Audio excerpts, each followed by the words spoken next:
Hello, I'm David. Hi, I'm Julie. Now we're going to do a review of My First Stone Age, which is based on the original Stone Age, which is a worker placement game. This, though, is for 2 to 4 players ages 5 and up. It takes about 15 minutes to play. And this is a resource gathering game where you're racing to build 3 huts in your settlement before the other players. This also adds some memory. So I'm going to go over how to play real quick, then we'll give our rating and our reasons for our rating, and then I will compare it to these other children's games behind us. Okay, so you put the board right here, you put forest tokens around, and you'll use these forest tokens to move. We'll be flipping them up. You'll make 5 stacks of huts, and then you'll reveal the top of them, and this shows you what resources you need to build them. And you'll see here in your settlement, you have little slots for them to go into. So when you build one, you put it in like this, and it shows that you built one of the 3 you need to win. Whoever builds their 3 wins immediately. There's no equal number of turns. You'll see here we're using this to keep track of what color we are. So I'm pink and Julie's blue. You set up the board like this. You put in a 2-player game, you put 2 of each resource here. You have teeth in the mammoth swamp, berries in the bushes in the forest. You have clay in the clay area for artisans, or I think the artisans are here, arrowheads. Yep. Fish in the river where the fishermen are, and then you have a trading post here. You put 1 of each. Good. You'll see that we're playing with 1 less each, because in a 3 or 4-player game you would have additional resources. Here's where you will build your huts. So we're going to want to return here to build one of these huts if you have the resources. Now the dog is wild, so if you only have 1 fish, and you can play where you hide them underneath here, and that way nobody knows what you have. I could use the dog and the fish, for instance, to build this hut, and then it would go back to the spots where you collect them. So turns are pretty simple. You're going to reveal one of these forests and do what it says. And then if you land on a spot where you can collect a resource, you do. If other players have the dogs, you take the dog from them. But other than that, if you land on a spot where there's, for instance, if I go here, there's no teeth there, I don't get it. If you go here to the trading post and I have a good, then I can trade it out like this. Or if I didn't have any goods and I went there, I don't get to trade. You can't trade a dog for goods. So here we go. I flip this up. I go to the river and I get a fish. And then Julie would go. I go here and I get a dog. And we keep on doing this until we get to resources. The cool thing is, let's say, I'm going to flip them up here. Let's say I got this and Julie got this. Where is a construction site? I'm trying to find it. Oh, here it is. So say I had a dog. I go here. I flip that up. Because you stay up. Now, if I have the right resources, I can construct the hut. So I have to use my wild, the dog, and I build this. Now here's the cool thing is whether or not you can construct the hut, you still have to turn them over. So whenever anybody goes here to construction area, you must turn them over, whether or not you can construct the hut. So I was able to construct one. Now I turn them over, and now the players need to pay attention so they can try to remember where they are, and then I get to switch out too. So I'm going to switch out this one for this one. And now Julie will get to go. And she gets a berry.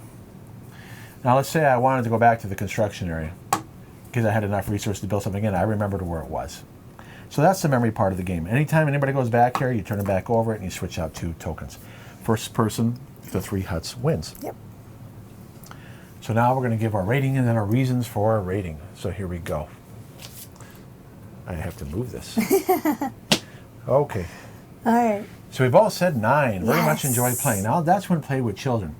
Now we'll talk in our reasons if we're willing to play this as an adult. But we wish we would have owned this when our children were younger. Definitely. And we're looking forward to playing this with grandchildren. So let's talk about why. So it's developmentally appropriate, resource management, memory, counting race game. I needed another comma there. So what's nice about this game is that it has just enough educational value where you're counting, there's strategy, where if you remember, for instance, where the 5 is, and I really want to go 1, 2, 3, 4, 5 spaces, that's great strategy. And it's also developing counting skills. So if a child can remember where the numbers are and then count ahead and reveal the right tile, that's great. It's just not a boring roll and move game where you have no control. And the fact that you have to switch tokens keeps it interesting. Mm-hmm. So it's an outstanding components. I mean, Yeah, they're great. right here, the tiles are thick.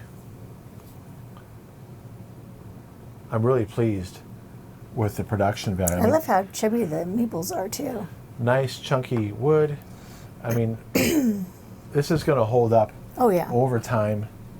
Even if you let your child play with this as they get a little older, you don't really have to worry about them damaging it. Now, I can see that this might eventually fall apart if they're not careful, okay? That's the only thing I can see falling apart is when this is... yeah. But other than that, it's nice. It's still really well made. It's nice and chunky, yeah, and well Yeah. made. I mean, these the same thickness as other things. So it's a fun game to play, and the memory mechanic is what will make adults, will make actually it competitive with children. Some people say, well, why do you have a memory aspect to it? Because usually children will do better on memory games than adults. So that's great that they'd included that. It makes it a little bit more on an even playing field. Oh, I agree. It's easy to learn, teach, play. It's quick to play. And the nice thing about it, it has decent math connections. And I forgot to mention this too. What's up? It actually has some social studies connections here. It actually goes Oh, over. wow. It's interesting that it starts the rule book off like this. An adult can read this That's about cool. how did this tie into history, like what did the fishermen do and what was it like to be in prehistoric times, Stone Age times. But really, the rule book's right here. It's laid out really nice. So for a homeschooler, for instance, or you want to supplement this with a small group instruction in the classroom or in a school club, this is a great game for that. So let's see what you had to say. Okay. Well, again, super cute race game. I forgot about the memory part. Ha!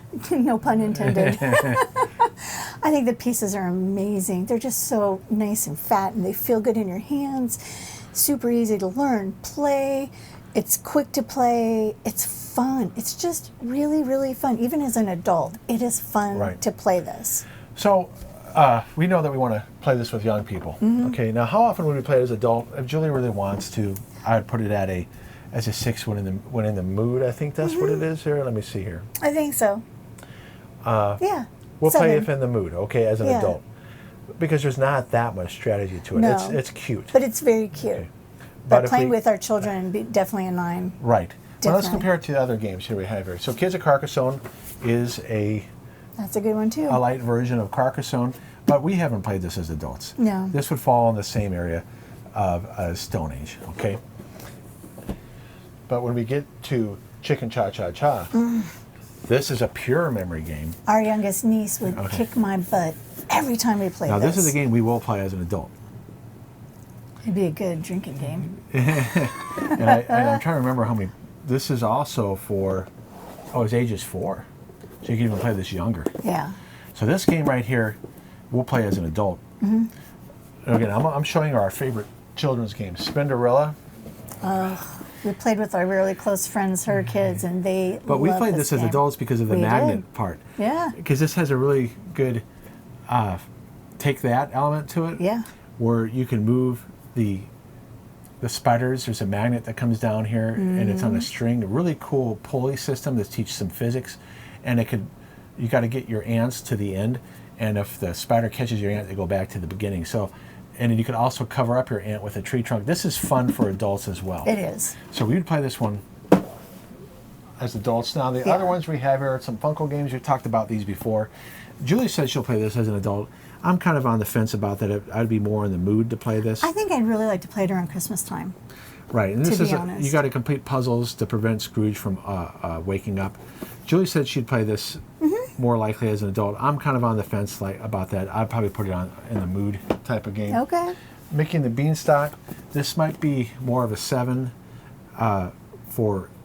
This has some really cool strategy to this. Definitely, a 9 with kids. Oh yeah.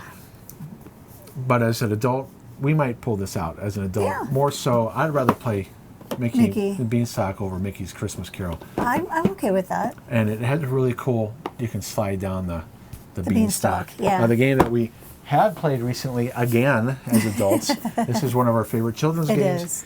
And this is Return of the Headless Horseman. Yeah. The cool thing about this is cooperative, where you are trying to match cards, and when you match the numbers, you get to move Ichabod.